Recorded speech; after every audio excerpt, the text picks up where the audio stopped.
అందరికీ నమస్కారం. నేను మీ భాగ్యలక్ష్మి.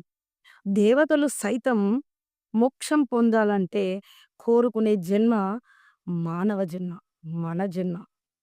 పురాణాల ప్రకారం మనిషిగా జీవిస్తేనే మోక్షం పొందొచ్చు. అవునండి. అది మానవునికి 3 మార్గాలున్నాయి మోక్షం పొందడానికి. మొదటిది జ్ఞానిగా మారడం, రెండోది ధర్మ మార్గంలో వెళ్ళడం, మూడోది భగవత్ నామస్మరణ, భగవత్ సేవలో ఉండడం. అది కేవలం మానవునికి మాత్రమే సాధ్యమవుతుంది.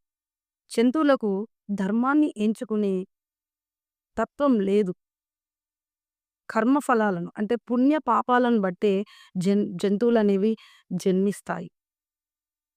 కాబట్టి మానవ జన్మ చాలా గొప్పది.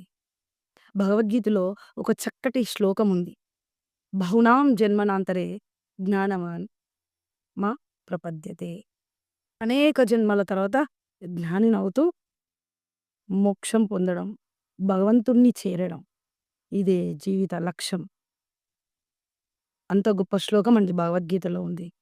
కాబట్టి ప్రతి మనిషి జీవితం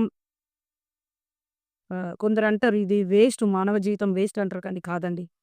మానవ జన్మ చాలా గొప్పది. ప్రతి ఒక్కరు జ్ఞానిగా, ధర్మంగా ఉంటూ, ధర్మ మార్గంను నడుస్తూ భగవంతుడిని చేరుకోవాలని మనస్ఫూర్తిగా కోరుకుంటూ